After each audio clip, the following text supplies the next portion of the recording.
he's going to clear a lot of those things up. But I'm not going to give it away because I know if I did, Michelle is going to be looking at me all strange, and you know. But so I tell you what, I can't start the show without Michelle. How you doing? How you doing, Doctor Cool? I'm doing good. I'm glad this guest, he's such a cool person, such a just a joy to talk to. And he's doing some great things. And we're excited to have him back on the show. And he's going to tell you all about things he's doing, plus the topic at hand today. He's going to discuss in detail, which I will tell you when you give me the go ahead. So whichever platform you're watching us on, whether it's E360 television, Transfer TV, YouTube, LinkedIn, Twitter, over 55 other live streaming platforms. Hey, you want to be part of the conversation? All you have to do is just go to the comments on the platform that you're watching us on and ask any questions that we might have. I promise you, we'll get you an answer. Michelle, can you please introduce the title of the show, the purpose of the show, and introduce this absolutely fantastic guest? Most definitely. So, the title of today's show is Assistive Technology Learning, Working, and Living. And we are welcoming back one of our favorite guests, Jordan Colbert.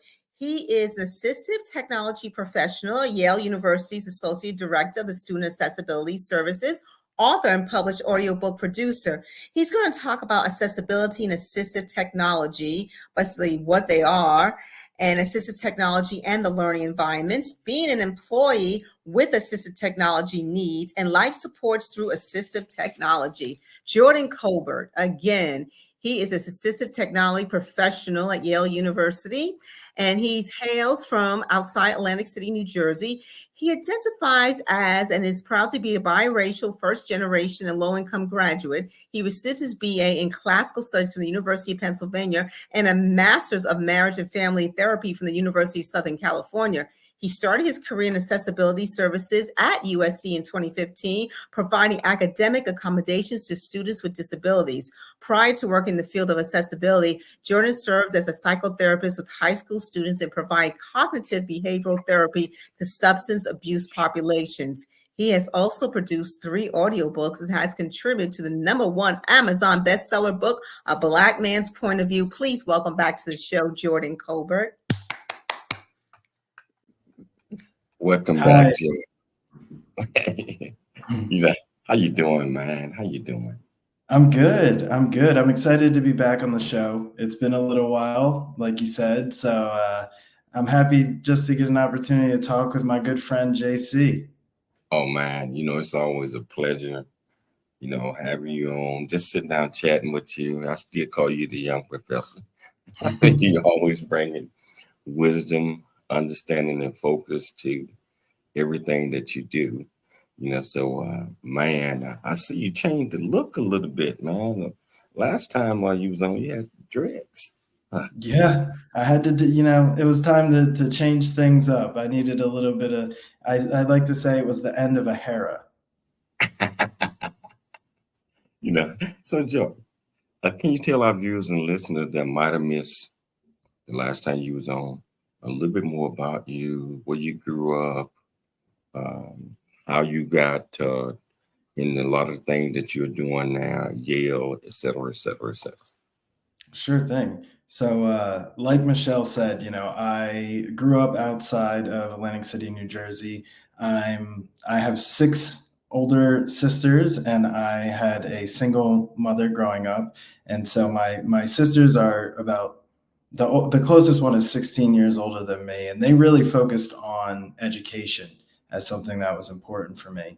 And as I grew up, I noticed that a lot of my friends, the community, people around me had mental health concerns, and they also had other forms of disabilities.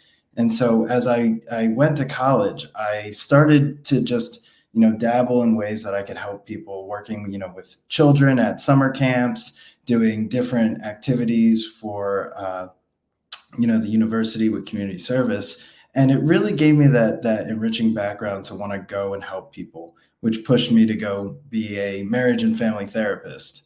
But as I was doing that in the high school setting, I recognized that there was a real need for systemic change, and that the one-on-one therapy is great for helping people, but at the same time I wanted to create a different method to do these things. And that's what took me along the lines of being in colleges and universities, because helping students who have made it to college at that point, or have made it to the upper echelons of, like, elite universities like at Yale, you're really changing the leaders. You're creating representation.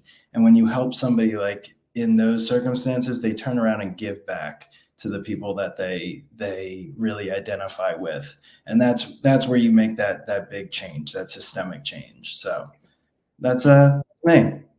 You know what, Jordan, growing up in New Jersey, a lot of things happening around you, but you were one of the kids that paid attention in the classroom. And you end up going to one of the most prestigious college in the United States. It's not the world. Penn. What was your mindset on coming out of high school, identifying where you was going to go and what you was going to do? And you Yeah. chose Penn University. Yeah. Well, I guess, the real thing I would start and say that when I was 15, the presidential election was going on. And that's when I decided, my teacher said, there's never been a president who has not gone to an Ivy League school. And I thought to myself, and I said, you know what? Well, I'm going to go to an Ivy League school and see, where that can take me.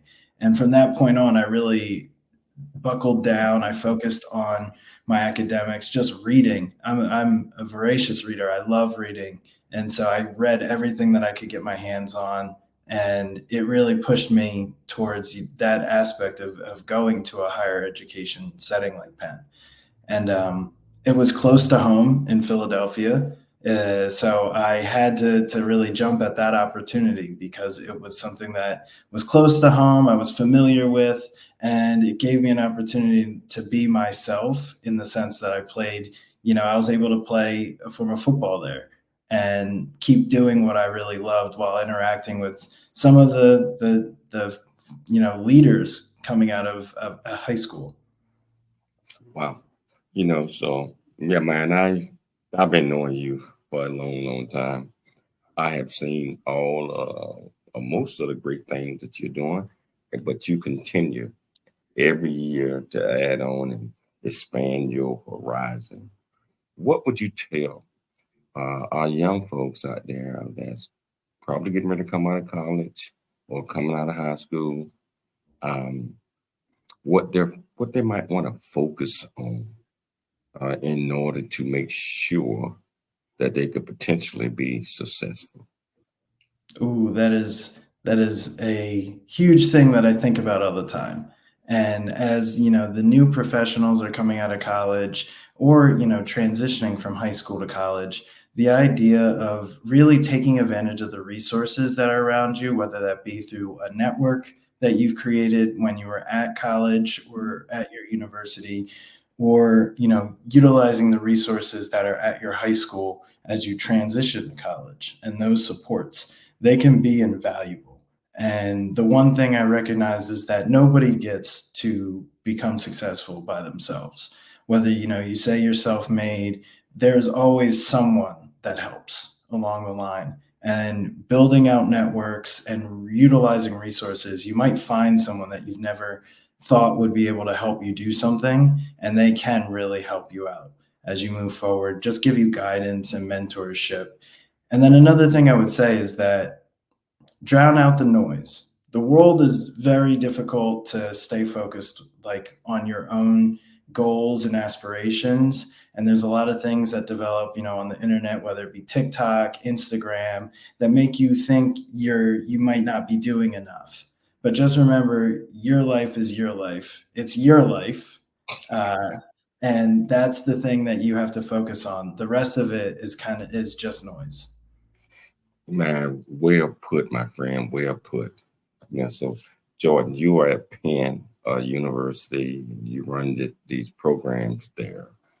and you also you are an assistance technology professional. What made you choose that career field? And tell me how you doing. Is you loving it?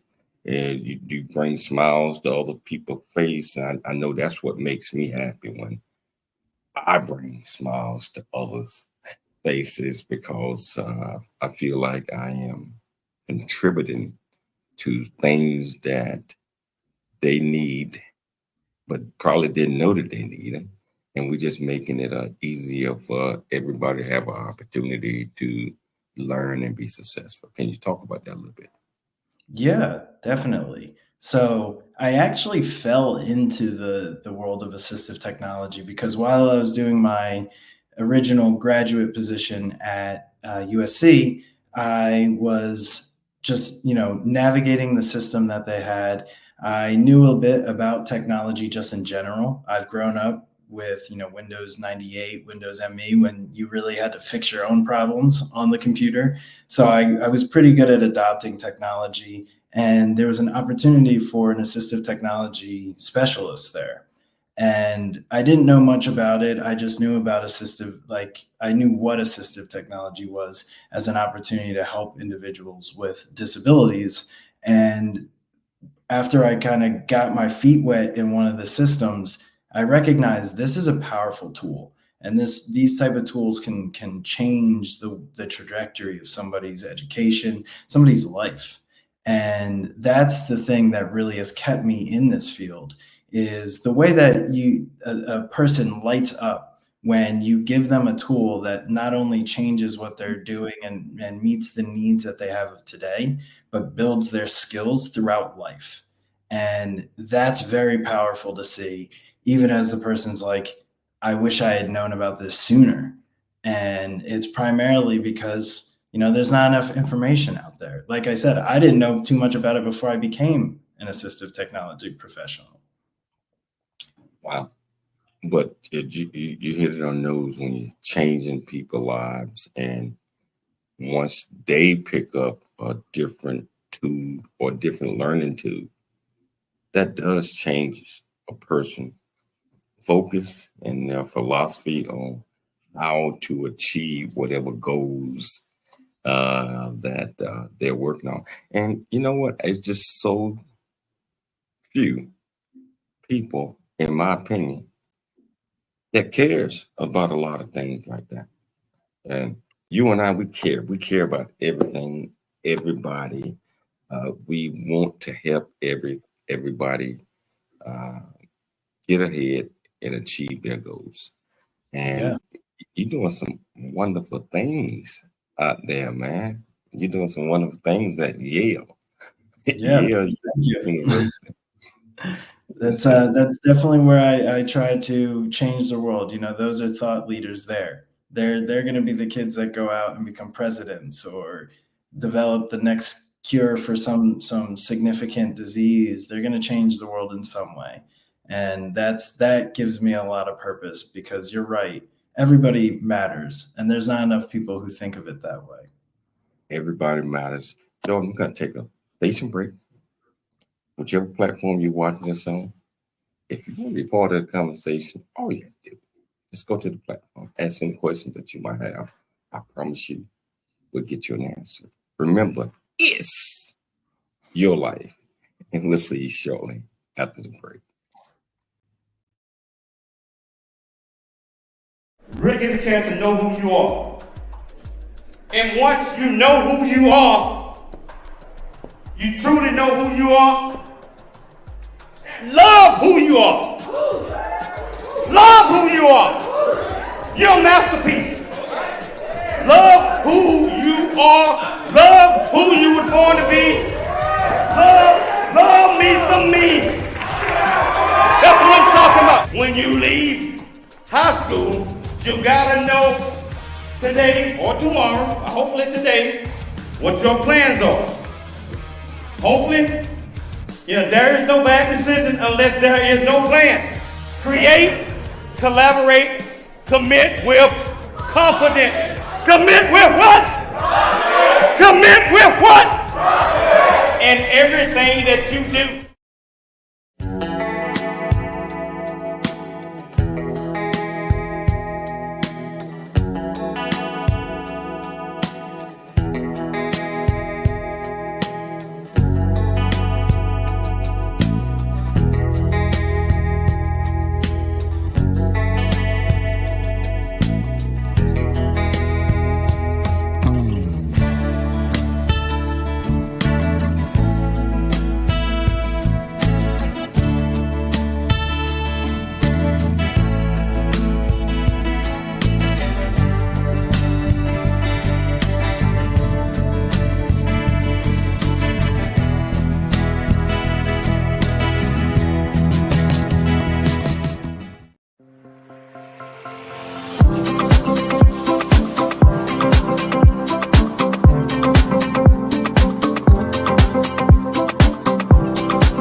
Hello, welcome back to the James Cooley Show. It's your life, and I got my very, I can keep adding varies on there. Great friend, Jordan Colbert. I call him the young professor, and that's who he is. Out there doing great things and enhancing other lives and educating others on different tools, accessibility at Yale right now. And I told this young man probably about 5-6 years ago that you're going to turn this world upside down. You are going to set it on fire if you continue to be you. I see. That's what I do every day. I see. Not only is he continuing to be him, but he raising the bar. He raising the bar on a lot of things, So, well, before we get started with this, I'd like to, say that this is February. This is Black History Month, and our major theme is the history of great folks, also the arts. So it's starting next week. We're going to really pick it up and start celebrating a lot more Black history. We will have Amistad, the great grandson, on the show. Is he going to come and he's going to talk about his family, the movie, et cetera. So for you that have not watched Amistad, you might want to go watch, check it out, and get a little history. And we also got Nelson Mandela, granddaughter. Is going to be on the show real soon in the next couple of weeks as well. We're going to pick it up, and I'm out there. I'm looking for other leaders to potentially come on the show in February. So if you know any, I wouldn't just say experts, but that's going to contribute to Black History Month. We want to close it out. We want to start and close it out with a bang. So we're looking for those folks. And I tell you, if I accept you to be on the show, it's on me. There will be no cost to you. Because it costs money to come on TV. But it would not be any cost to you So if you want to get in touch with me, that's 817-729-6272, Dr. James J.C. Cooley. Jordan, I want to pick this back up, man. And because the title of the show is Assistant Living, it's Assistant Technology Learning and Working and Living.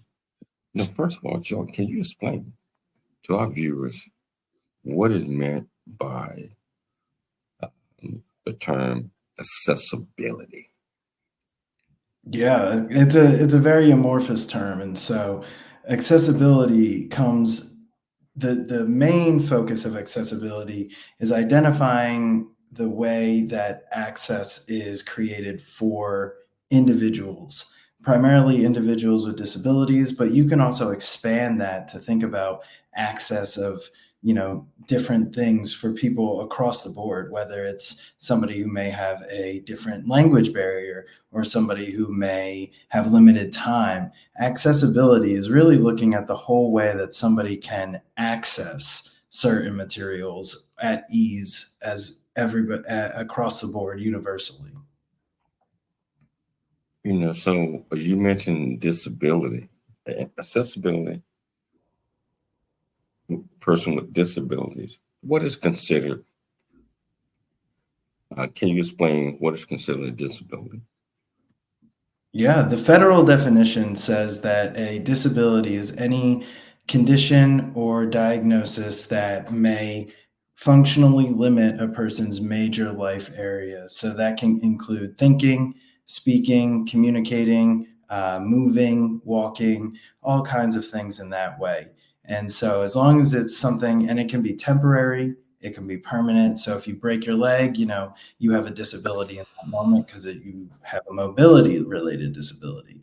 If you have certain diagnoses, whether it's mental health or cognitive, such as ADHD, creating neurodiversity in that sense, you may run into barriers such as energy level, focus and concentration, and that affects your major life areas such as learning, such as communicating, such as memory, all kinds of things like that. So the definition is wide and encompassing, but it really does hit at the key to what creates functional barriers for you. Yeah, so we started off talking about assistance technology. Can you give our viewers and our listeners better understanding of what that means, what that entails, and how that could potentially enhance people with disabilities or whatever that might mean that they have their lives?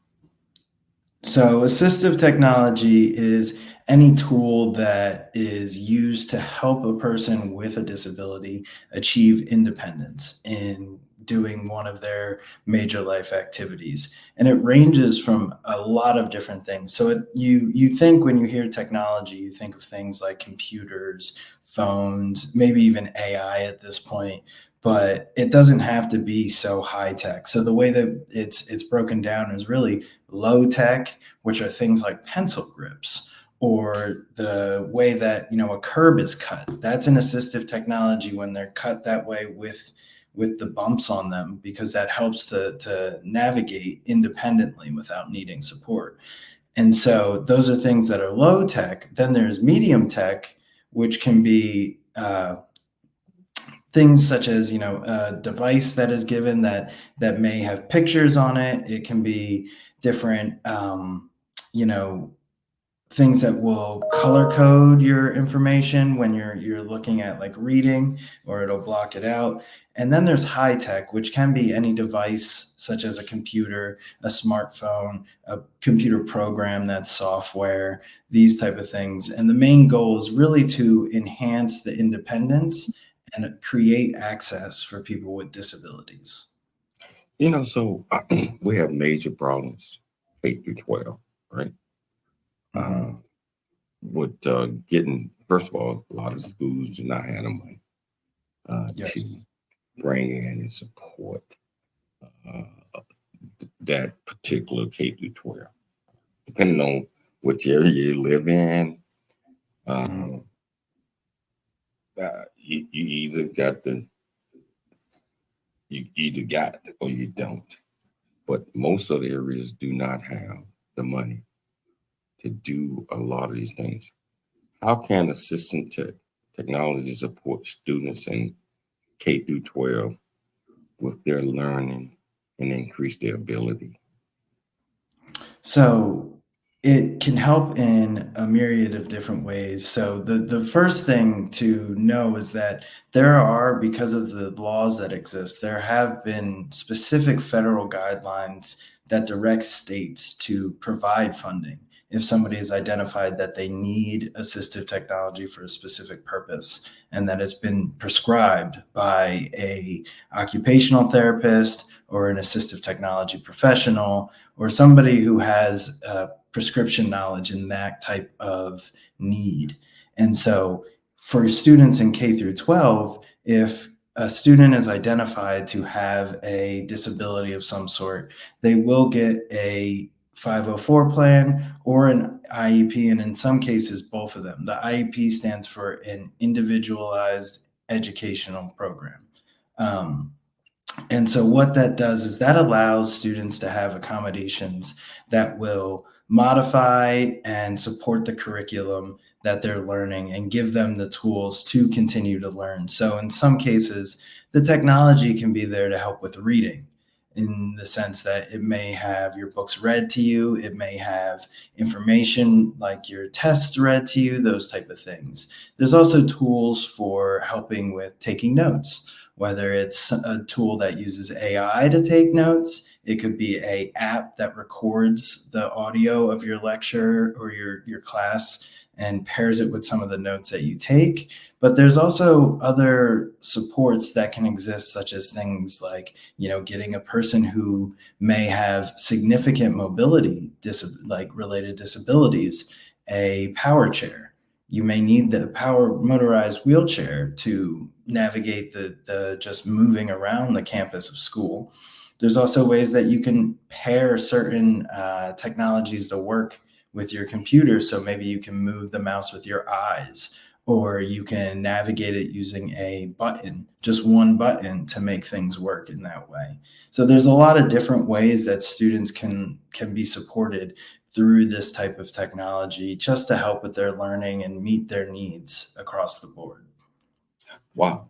So you mentioned, Jordan, about laws, certain laws. What are some of these laws? So the viewer that sitting back like, okay, there's laws. What are some of these laws that I can refer to go and make sure in my communities, in my area, that the school system, government system, everybody is following those laws and providing much information to the community, the schools, the students as possible? Yeah, so some of those laws, they date back to 1973. That was the real first law that came out, and that's called the Rehabilitation Act. And that law set up something called Section 504, which means any public facing or private institution that or service that receives federal funding must be made accessible to people with disabilities. And so that can actually impact a lot of different areas of the world in terms of, or the country at least, in terms of education. That can impact storefronts, that can impact other areas such as electronic communications. And so there's a whole section also on technology and electronic communications called Section 508. And these refer to just setting up the stage for that.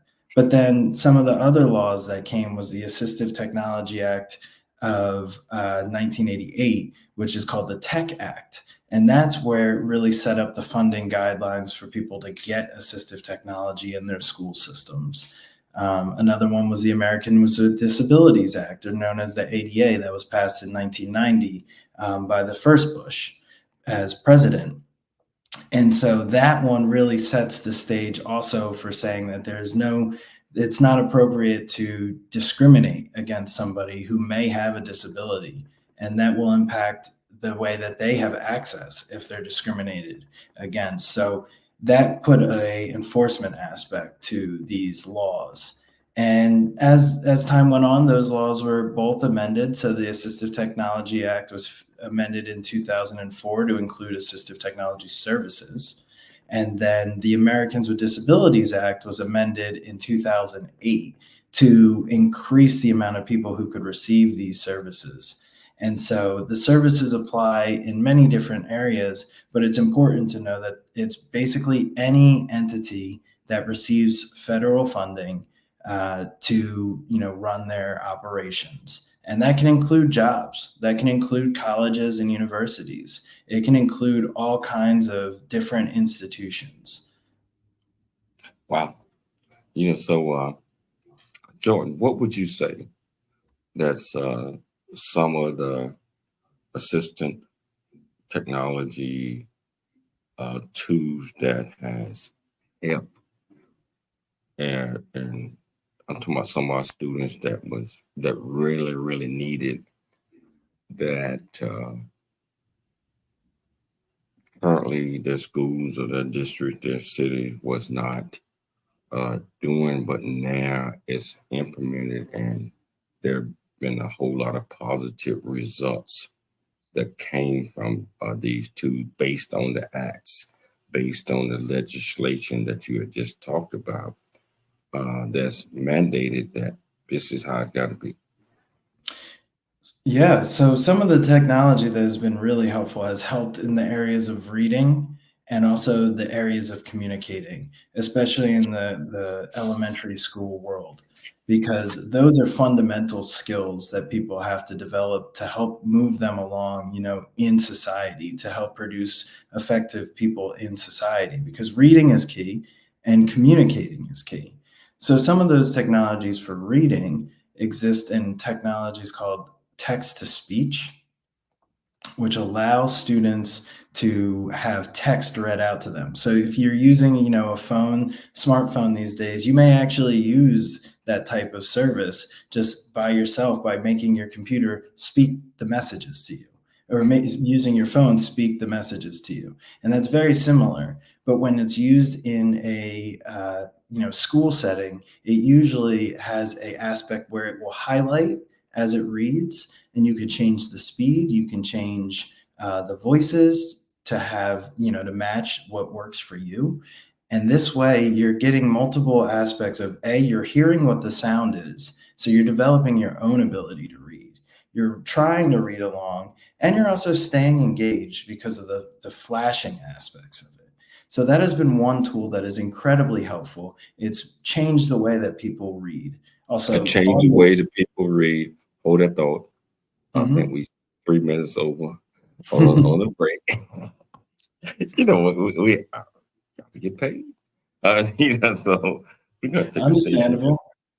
We're gonna take a station break. We're gonna come back. We're gonna bring the young professor back, and we're gonna continue to discuss this great topic that I think that's of importance to all of us. So I'll tell you what your platform that you're watching this on. You want to be part of the conversation, all you do is go to the comments, ask any question that you might have. I promise you we'll get you an answer. It's your life, and we'll see you shortly after the break.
Dr. James J.C. Cooley from the United States of America, and I am here to just say, first of all, I'm so happy and honored to be on it, to be in the Coffee Book 2023, Unified Brain Z, and the other organizations. Thank you so much for giving me an opportunity to be a part of this collection.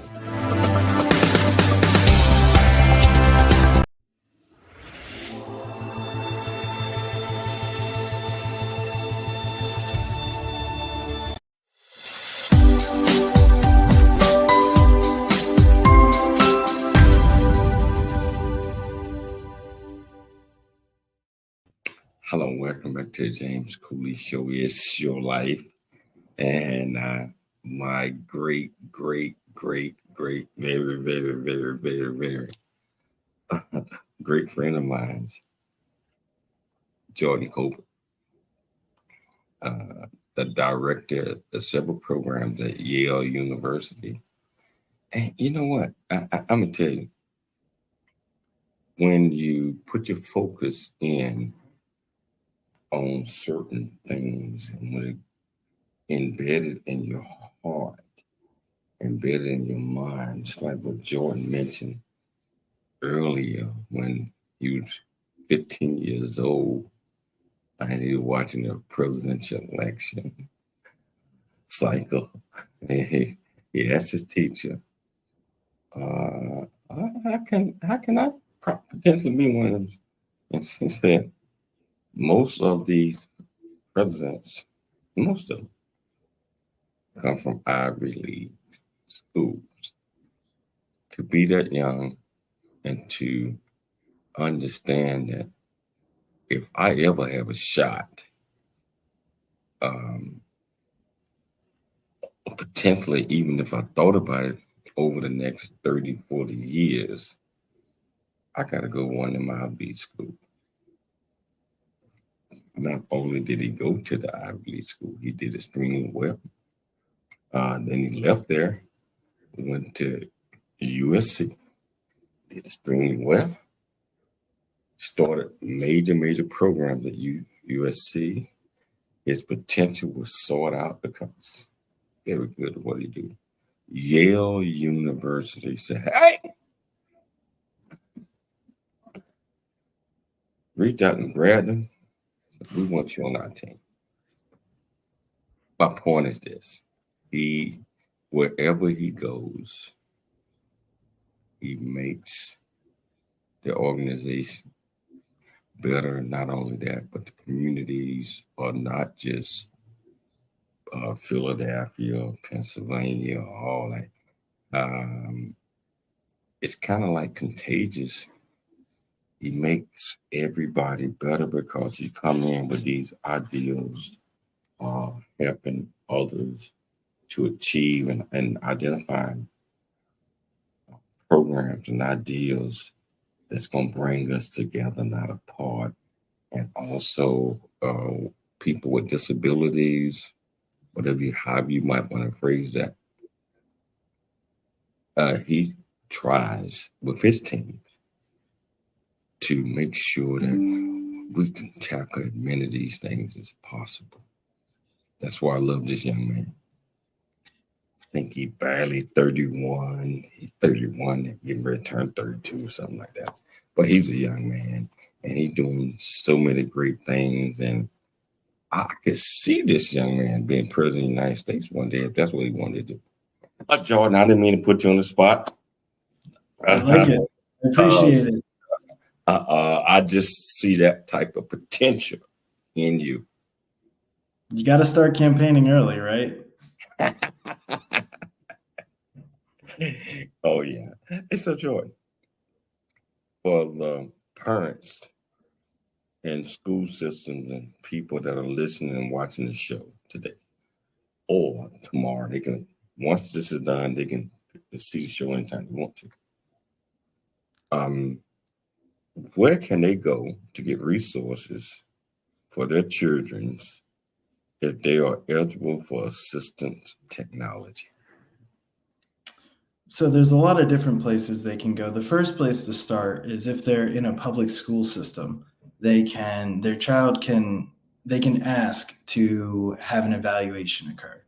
And that can really be the first step to identifying whether or not a student needs certain supports, whether they have a disability. And so sometimes it's difficult because the system can be very slow. It can be overtaxed, especially in the public school system. But it is a right of families to be able to do and request this. Every student is required to have access to a free and accessible public education. And so because of that, that's actually the law. It's called, FAP is what people usually call it as.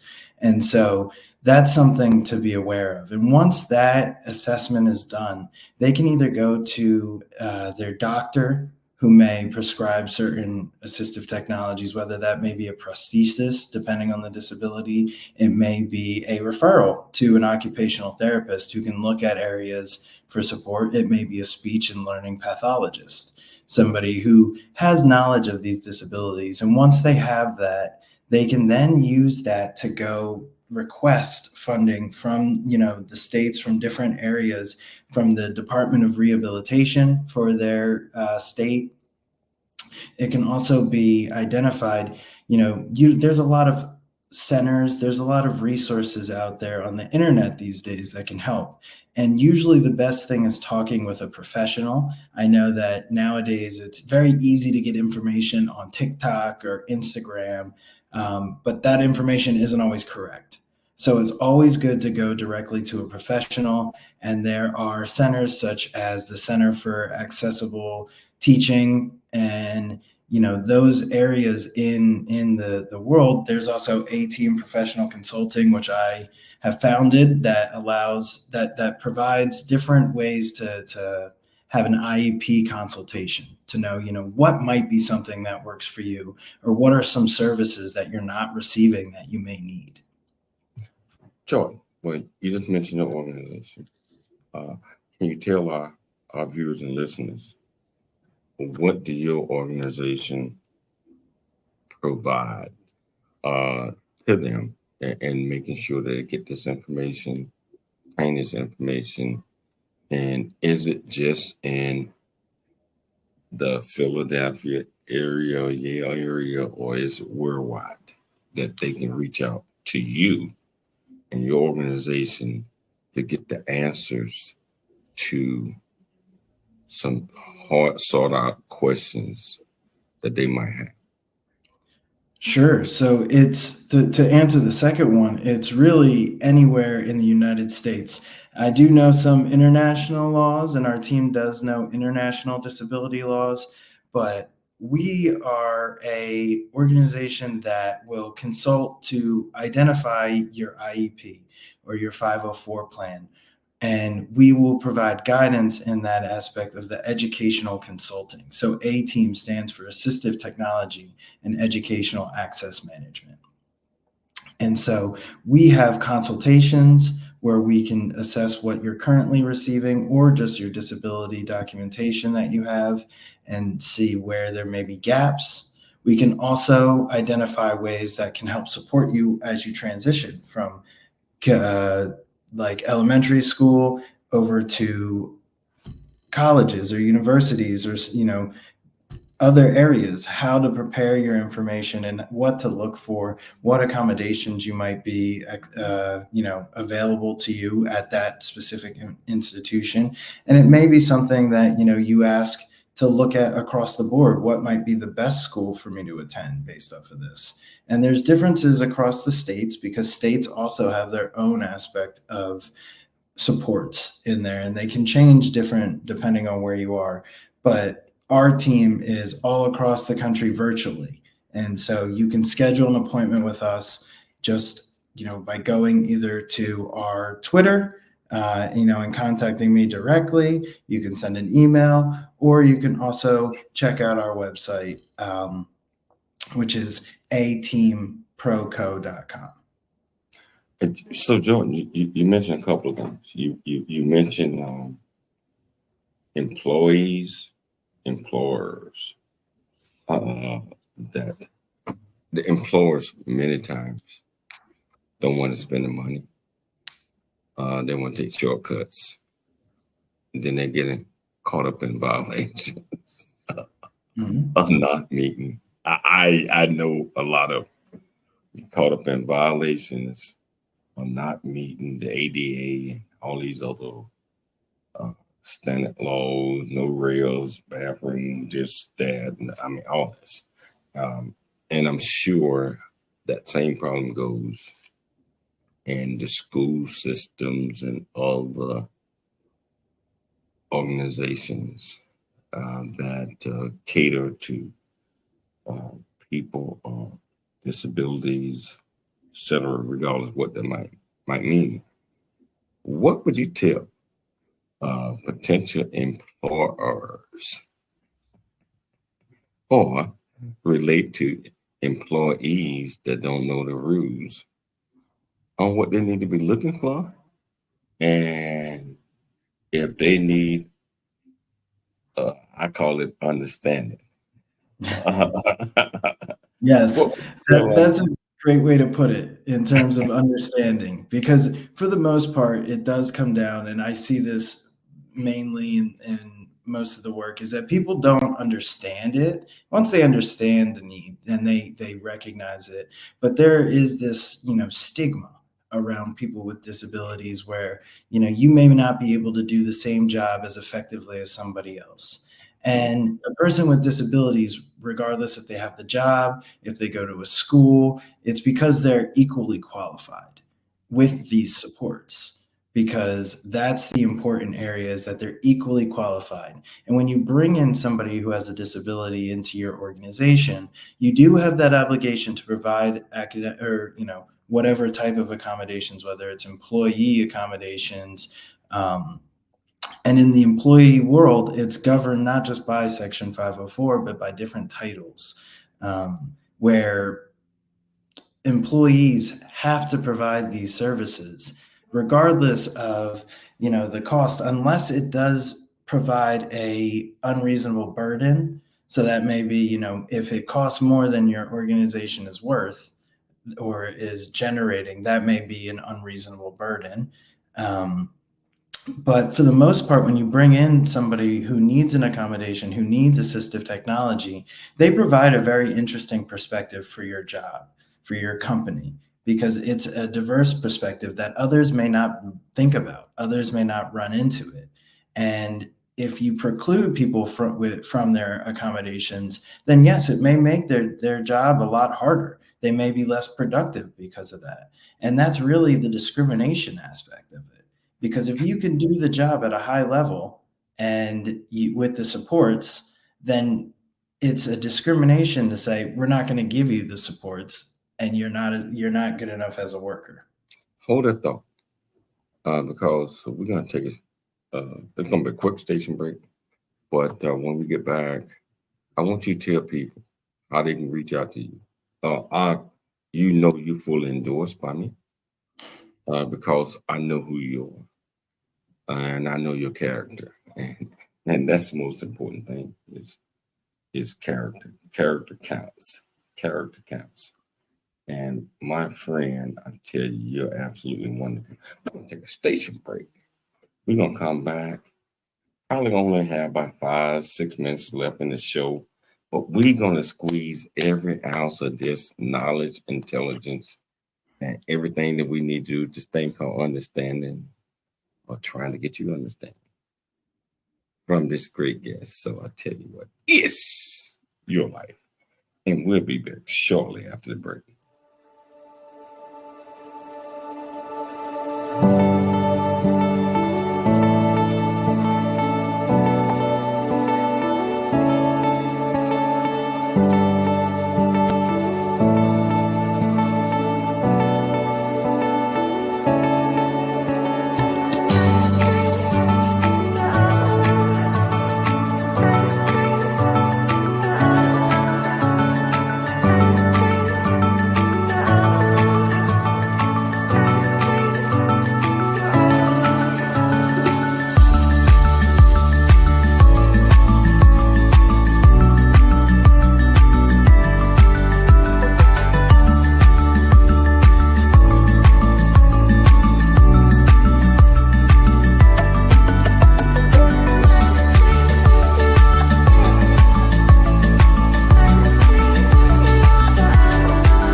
I've seen a smile convey I love you. I'm proud of who you are, and one that keeps us close when we're apart. Walking from the darkness of all that we've been through, it seems that there might be a way to leave behind the loneliness we've known and live again a life of need.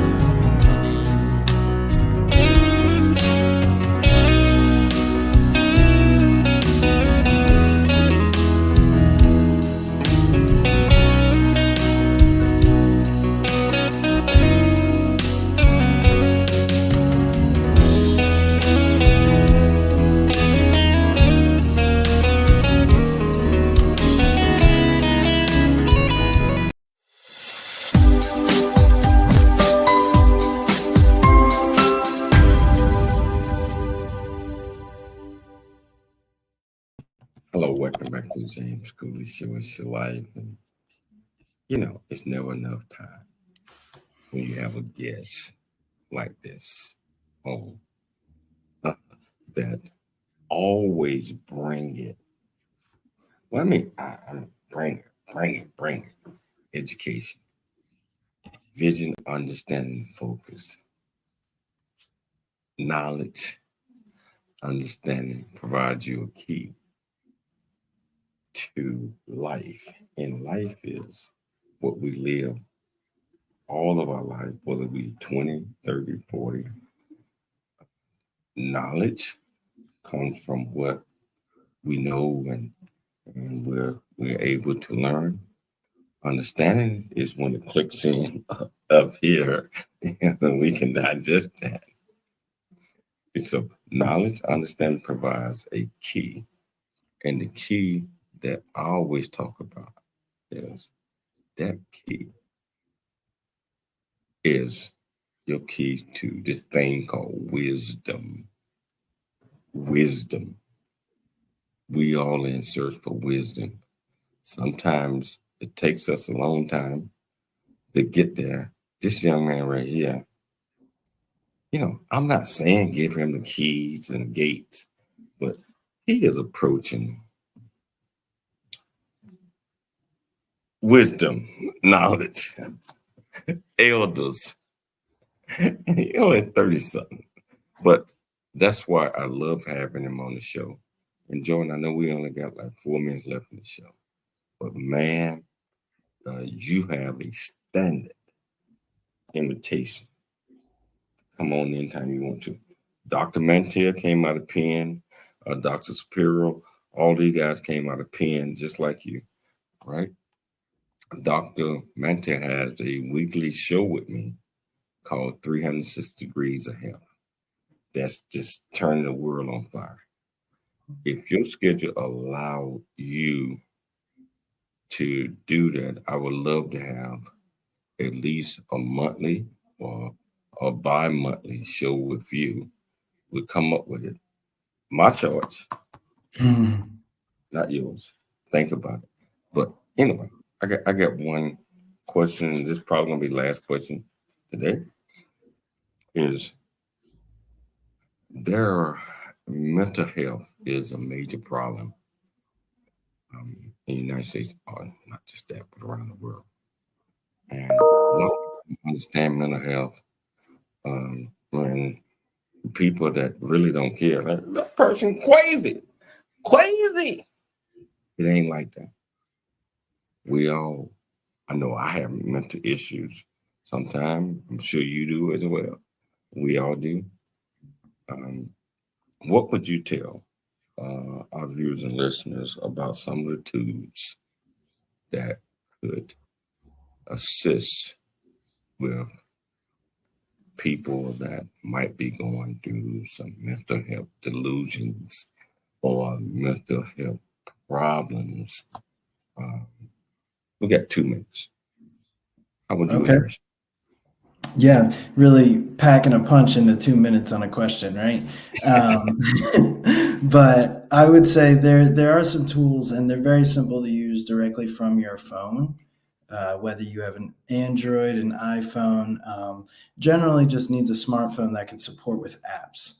And so there are some apps that are really helpful. The Calm app, that's an app that really can help keep you meditated and grounded, because a big aspect of mental health is having a lot of noise go on inside yourself, whether that may be noise giving you negative feedback about yourself and your emotions. It could be noise, like you said, in delusions or hallucinations. It can be noise just in intrusive thoughts that you just can't get out of your head, that kind of, spiral you and make you anxious. And so being able to meditate, being able to have specific mantras that you get every single day, that those little things can be very effective.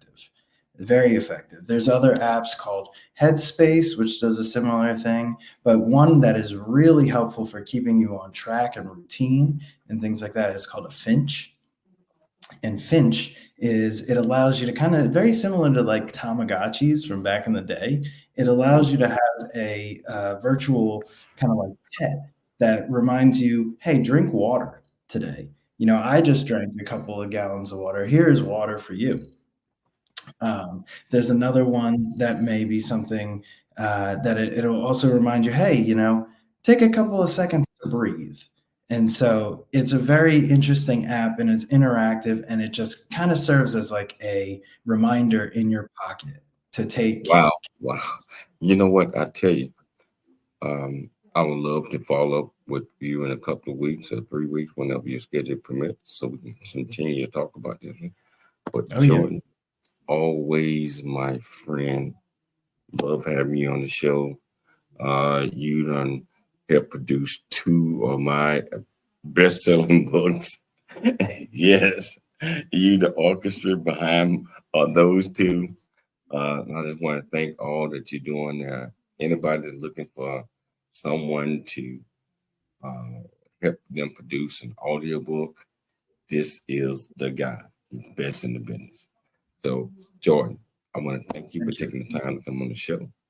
I'd like to thank Dr. Michelle Cooley for putting together another absolutely fantastic show. Most importantly, I'd like to thank our viewers, our listeners for tuning into the James Cooley Show. It's your life. Remember this: always, always, always dream big, think big, and be big. At everything you do, we'll be back tomorrow, same time, same place. Is your life.